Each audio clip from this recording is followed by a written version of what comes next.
you are not as hot-headed as you look like. So I said I will show them by eating tiffin from your box. If you don't, I will lose rupees 10. Please, just one time only. I will let you copy from my mathematics homework also. Arnab Chatterjee. Arnab Chatterjee, you big fat fool, don't ever put any more letters in my bag. Don't ever touch my bag, or I will report to the principal and break your hand. I don't want your homework, I don't copy from others, and I don't eat any other people's etto. Go to hell. Asma Choudhury Joita. What is happened? Why do you crying? I don't like you to cry. Please tell. Arnab Chatterjee, I don't care what others think about me. I don't come to school for others. Come for myself. Anyway, my dadi has died. I loved her very much. Joita. Dear Asma Choudhury Joita, I am very sorry to hear of the passing away of your dadi. I know how much you must be exactly feeling inside of your heart only to see someone die in front of your eye only, na? But everybody has to die someday, na? So try and look the better side of life.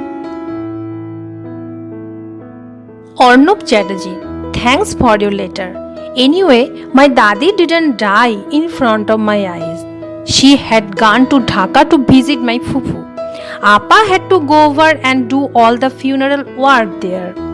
And one more thing, you are very bad in spelling. বাংলায় লেখো না কেন বাবা?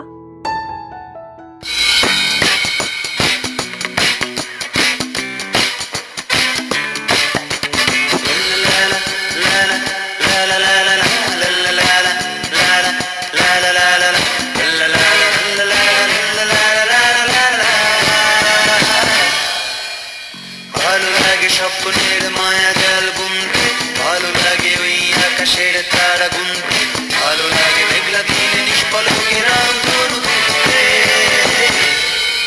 বন্ধু বন্ধু। Deer Joyita, একটা খুব বাজে খবর আছে। এবার নিউ ইয়ারে আমি থাকতে পারছি না। মার হঠাৎ খেয়াল হয়েছে পুরীর জগন্নাথের মন্দিরে গিয়ে পুজো দেবে। বাড়ির সবাই ব্যস্ত, তাই আমার উপর ভার পড়েছে মাকে সামলাবার। পুরো 5 দিন, 28, 29, 30, 31, 1। তোমার বাড়িতে নিউ ইয়ারের পার্টিতে আর যাওয়া হলো না। আমার খুব ইচ্ছে ছিল এই সুযোগে তোমার অত বড় বাড়িটা একবার ঢোকার। যাই হোক, গিটারটা সঙ্গে নিয়ে যাচ্ছি, একটা পুরো গান লিখে নিয়ে আসবো। আর শোনো, যদি তোমার পার্টিতে নিহারকে ইনভাইট করে থাকো তাহলে খুব সাবধান, ও তোমার পেছনে তোমার নামে রিমোর্স ছড়ায়। Arnab. Arnab, Merry Christmas and a Happy New Year. PS. Nihar মোটেই আমার নামে রিউমার্স ছড়ায় না। ও বলেছে স্কুল খুললেই তোমার দাঁত ভেঙে দেবে মিথ্যে কথা বলার জন্য। এনিওয়ে, আমারও একটা খারাপ খবর আছে। আব্বার দিল্লিতে বদলি হয়ে যাচ্ছে, which means we are all going to Delhi. কি আর করা যাবে বলো? I will write to you from Delhi. Bye, Joyee. তোমার বাবা একটি আস্ত ইডিয়েট, আর তোমার আব্বা যাবে যাক, তোমাকে যেতে হবে কেন? প্লিজ জয়িতা, যেভাবেই হোক দিল্লি যেও না। তোমার কে এক ফুফু না মামা কে যেন কলকাতায় থাকে না, তার কাছে গিয়ে থাকো। দিল্লি খুব খাজা জায়গা। Dear Arnab, Delhi is super. আমরা গ্রেটার কৈলাসে থাকি। কোম্পানি থেকে বাবাকে একটা পুরো পেন্ট হাউস দিয়েছে, দোতলার উপর। Fantastic view. এখানে চারিদিকে প্রচুর সবুজ, প্রচুর স্পেস, আর সব কিছু ভীষণ ওয়েল প্ল্যান্ড। কলকাতার মতো নোংরা নেই, পলিউশন নেই, আর সবচেয়ে ইম্পর্টেন্ট ফকির নেই। অ্যাকচুয়ালি আব্বার কোনো অল্টারনেটিভ ছিল না। কলকাতার যা অবস্থা, খালি খুনো খুনি, মারামারি, কারফিউ, নো ফিউচার। রোজ তো কাগজে পড়ি বরানগর, দমদম এসব জায়গায় ছেলেরা নাকি ওপেনলি রিভলভার নিয়ে ঘুরে বেড়ায়। Is it true? বাবা বলে ওখানে থাকলে আমার পড়াশোনার 12টা বেজে যেত। যাই হোক, আমি জওহরলাল নেহেরু ইউনিভার্সিটিতে ভর্তি হয়েছি, ইংলিশে অনার্স। দারুণ ক্যাম্পাস, সবাই ভীষণ ফ্রেন্ডলি। সুধাকর নামে আমার একটা ছেলের সাথে আলাপ হয়েছে, তামিলিয়ান, তোমার মতো গিটার বাজায়, তবে ক্লাসিক্যাল গিটার, একদম হিন্দি জানে না। ভীষণ কিউট, ভীষণ অ্যাডভেঞ্চারাস, আর ভীষণ ডিয়ারিং। একদিন না, ও আমাকে সিগারেট খাইয়েছে যন্তর মন্তরের ভেতর। ইট ওয়াজ ক্রেজি। না, পুজোতে কলকাতা যেতে পারছি না। আমরা কলেজের কয়েকজন মিলে আগ্রা যাচ্ছি। আগ্রা থেকে লিখবো বাই। আমি না তোমার সুধাকরের দাঁত ভেঙে দেবো। এত বড় সাহস, তোমায় সিগারেট খাওয়ায়, আর তুমিও খেলে। আসলে দিল্লি গিয়ে তোমার না মাথা খারাপ হয়ে গেছে। তুমি আগ্রা যাবে না।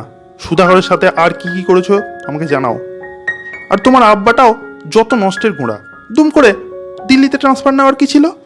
আর তোমার নিজেরও একটা মান সম্মান নেই, দুম করে যাত্রার সাথে প্রেম করে বসো। শোনো, প্রেম অত সহজ জিনিস নয় যে দুম করে করা যায়। প্লিজ জয়িতা, ছেলে মানুষই করো না। এবার পুজোয় কলকাতায় না এলে তোমায় কোনো দিন চিঠি লিখবো না। ডিয়ার অর্ণব, চিঠিটা আগ্রা থেকে লিখছি। খুব রাগ করেছো জানি, but let me tell you this, এই জায়গাটা ফ্যাব। না, তাজমহলের জন্য না, ফতেপুর সিক্রি। ভোর 4টের সময় আমি, সুধি, ফ্রাসোয়া আর 4জন বন্ধু। লিখে বা বলে বোঝানো যায় না। বাই দ্য ওয়ে, তোমার অত জ্ঞান দেওয়ার কোনো প্রয়োজন নেই। I am quite capable of choosing my friends and looking after myself. আর কে বলেছে প্রেমে পড়তে গেলে সময় লাগে? যে যার নিজের মতো করে প্রেম করে। For your kind information, Sudhir সাথে প্রেম করেছি একবার, ওর হস্টেলের ঘরে। দ্যাটস অল, এর চেয়ে বেশি কিছু হয়নি। আর প্রেম করেছি বলেই যে বিয়ে করতে হবে তারও তো কোনো মানে নেই। সব সম্পর্ক একরকম হয় না অর্ণব। যেমন তোমার সাথে আমার সম্পর্ক, তুমি আমার বন্ধু, পারহ্যাপস মাই বেস্ট ফ্রেন্ড। তোমার কাছে আমি সব খুলে বলতে পারি, কিন্তু তার মানে তোমার মতো একটা ক্যাবলাকে বিয়ে করব? যাই হোক, রাগ কমলে চিঠি দিও। Dear dear Nyaba. এবার থেকে আমি তোমাকে ন্যাবা বলেই ডাকবো। কি রাগ রে, এখনও রেগে আছো? I am going crazy. Cigarette আরও বেড়ে গেছে, গাঁজাও ধরেছি, কিছু ভালো লাগে না, কলেজে যাই না। প্লিজ রাইট নেবা। আচ্ছা, চিঠি না লেখো, একটা গান লিখে পাঠাও, তাই পড়ি। আচ্ছা, তুমি কি সত্যিই রেগে আছো, নাকি অন্য কারোর সাথে প্রেম করছো? যদি করেও থাকো, তবে wish you all the luck. তুমি চিঠি না লিখলে ধুম করে কলকাতা গিয়ে আমি তোমার প্রেমিকার নাক ভেঙে দেবো, বুঝলে জয়ী? আসমা চৌধুরী জয়িতা, তোমার প্রশ্নের উত্তর হচ্ছে না। না, আমি কারোর সাথে প্রেম করছি না। দ্বিতীয়ত, তোমাকে আর কলকাতায় আসতে হবে না। তৃতীয়ত, প্রেমের মতো তুম করে আমি গান লিখতে পারি না। একটা অনেক দিনের পুরনো গান লিখে পাঠালাম, মনে হয় তোমার খুব একটা ভালো লাগবে না। এই সূর্যি ডোবা নদী আজও আছে সেই নকশি কাঁথার মাঠ, আছে চালায় চোখ রেখে মিছে স্বপ্ন দেখা।